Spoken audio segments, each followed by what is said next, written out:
and they have been searching everywhere. And when I say everywhere, I mean everywhere, including fireworks stands like this one off of FM 1694. They were checking the doors to see if they were secure. Another heartbreaking day in Odessa. This is where that shooting rampage came to an end. Behind us, you can still see it is a very active scene. These seem to be a never-ending problem. We're talking about those pesky potholes. Take a look right behind me. You can still see some flames are shooting out of this business. Here's a look at the two areas up for annexation by the city of Aransas Pass, both shaded in orange. The first is right here along Highway 35. They are nasty, dirty, and they are tough to get off the bottom of your feet. So how were the women actually able to get through their keypad? Well, the Kobos's code, which has been changed, was 0405. The women used a code of 0496, the exact same buttons, allowing them to walk on through. Even with all these brand new homes under construction, the city manager tells me that they are still about 3,000 to 4,000 homes short. The library allows folks to reach right on in and grab a book.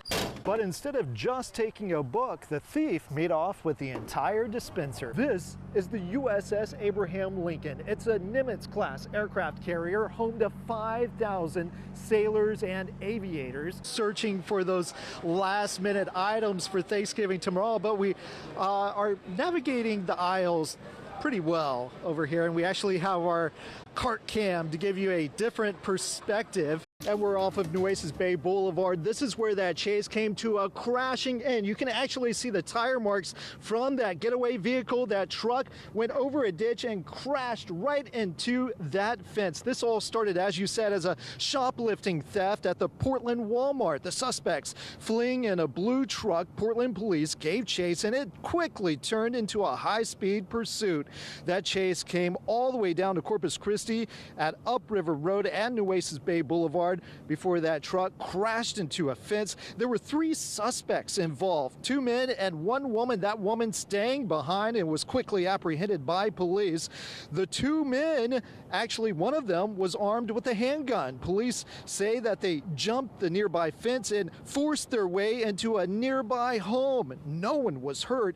CCPD called in the SWAT team to assist. They checked that house out, and they are still searching for those 2 men right now. But check this out. Inside of that truck, they actually found more items, more merchandise. The investigation continues, but again, they are still searching for those 2 men involved in this high-speed chase that went from Portland all the way here to Corpus Christi along Nueces Bay Boulevard. And you might recall, this is the second high-speed pursuit for Portland PD in as many weeks. You might recall the Portland police chief, Mark Corey, saying in a previous interview that his officers will not let up. If you come into his city and commit a crime, they will chase you.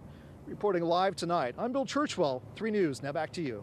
Understandably, that father came up here from Houston to help console his daughter. She was working at the movie theater at the time when the unthinkable happened.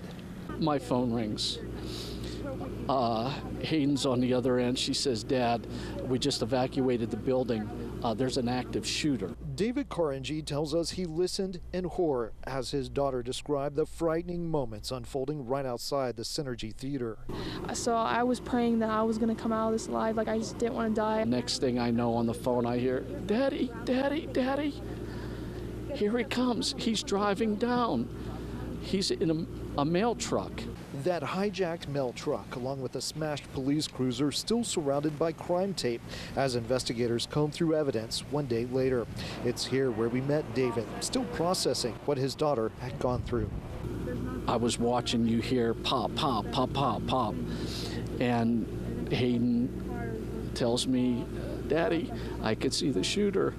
He's looking this way. I don't know if he's going to shoot us or not." Hayden, a student at UTPB, is still shaken, but okay. Her vehicle is also a part of that crime scene. She's now having to wait with no idea when she will be able to get it back. She's just thankful to be alive, and that frantic call would not be the last she would speak with her father. Now, we have learned that she was indeed able to retrieve her vehicle from the parking lot. And as you can see behind me, investigators remain out here, and there's no telling just how long they will have to be on the scene. Reporting from Odessa, I'm Bill Churchwell, 3 News.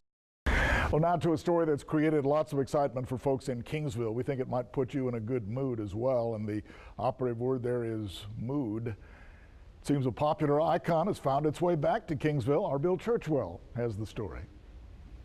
Holy cow, it's back. I was just passing by and happened to see it, and I was like, wow, they brought the cow back. Have you heard? It's already turning heads. I love this cow, man. The popular plastic cow has moved home. This is a real landmark here in Kingsville. For decades, it was a staple here on South Brahma Boulevard until the departure of the old sirloin stockade. We knew bringing it back that people would be excited to see him home. After 4 years, you can find the cow back at its original location and with a brand new owner, Justin Bray. This is a small town story, but that's what Kingsville is. We're a small town where we have a strong backbone of a very prideful community. He's opening a new joint called Bray's Smokehouse, and we got a sneak peek inside. Booths used to be against the walls. Remember what it used to look like? Bray says you can expect award-winning barbecue, and it will also be a place for #talented beer drinkers with their very own craft beer. But the parking lot, he said, didn't quite feel like home. Looking outside, you know, it just kind of looked a little naked in the parking lot. So he went in search of it and was steered towards Floresville. He was sitting in a field, out to pasture, and we're just real happy that they decided to send him back home. That announcement creating quite the frenzy on social media. I don't know the benchmark for something going viral, but I think we kind of went small town viral. Standing at over 12 feet tall, this cow screams Texas, and the stakes for the new restaurant are just as high. I've joked with him that I'm not going to be able to come in to eat for the first 2 months because it's going to be a crowded and line out the door. A tribute to the past, grazing excitement for the future. Many of you have been asking where our Bill Vesey has been and why he's been off the air for the last few weeks, and we want to take a moment to update you. There he is. Bill. Come on in. Bill Vesey greeting us at the door with that infectious smile and unmistakable laugh, just 3 weeks following a serious health scare. I had a stroke. But I'm doing better. 3 weeks now, and I'm able to get around on my walker. But it's been a rough 3 weeks, a lot of work to go. The medical emergency happening on a late Sunday night, just before bedtime. Can you take us back to that night? So I take my iPad, I put it on the nightstand. That's key, that I'm able to hold it at that point. But I go to reach to turn out the light, and I can't reach it. And maybe my leg fell asleep. So I put my leg off the bed on the ground, and my leg's sleeping, but there's no tingling. And now I'm losing strength in this arm. Bill and his wife called 911. He was rushed to the hospital. He says he noticed the signs with enough time to get medical help. At one point, you had thought about just going back to sleep. If I had gone back to sleep or my normal sleep regimen, I could have woke up dead. He knows he is one of the lucky ones. In 3 weeks, I'm at least able to get up and walk, even with the aid of the walker. It's a miracle. It's a miracle. I'm so lucky. I'm so lucky. I'm so lucky. And so thankful for the well wishes and everyone who has helped in his recovery. So many people, from the EMS technicians who first got here and first mentioned the word stroke, to the ER people, to the intensive care people, to the rehab people, so many. He says what happened to him could serve as a teachable moment for anyone. Can you hand me that thing right there? I do this twice a day now. Check your blood pressure, even if you feel good. And if it's too high, you do something about it. After 18 days in the hospital, Bill is happy to be back to the comforts of home in time for Christmas. Now able to walk with a little help as he focuses on his rehabilitation to strengthen his right arm and leg. The prayers, I heard them. So thank you. I'll need a few more for these next couple of weeks, but all prayers are appreciated. Bill, it's good to see you. It's good to see you at home. Okay, ready for recovering. this? Watch this. Yeah? It's a good shape. Nice grip. I'm working on it. Thanks for coming by. They are the men and women who serve and protect our country. Tonight, we are taking you on board this massive aircraft carrier to show you what life is like for the sailors who call the USS Harry S. Truman their home away from home. Somewhere out in the Atlantic Ocean, gliding through the water, a patriotic symbol of the sheer awesomeness and power that is the U.S. Navy. They came in, you really get that, that feeling of I'm doing something important. They come from different cities, cultures, different backgrounds. These sailors leaving everything behind to serve on the floating front lines of freedom.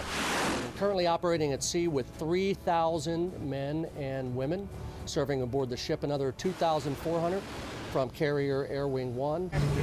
Our flight out to the USS Harry S. Truman started here at Naval Station Norfolk as we climb right into the back of this C-2 Greyhound known as a cod. Soon, we're off.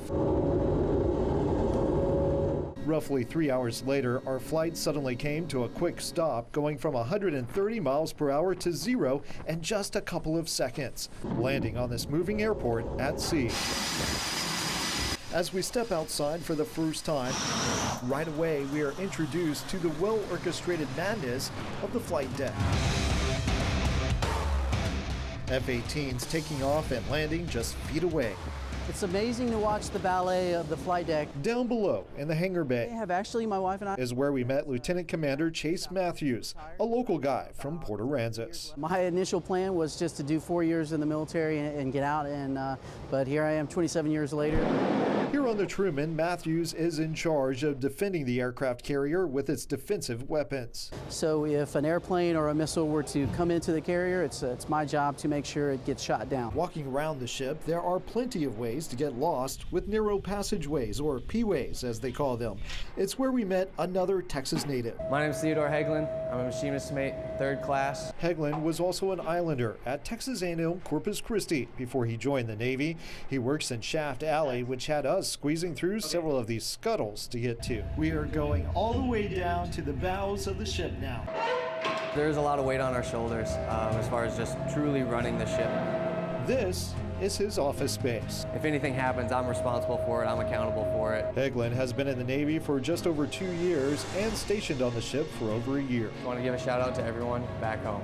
Miss you, and I love you. His role, crucial, as are all of the sailors and aviators here.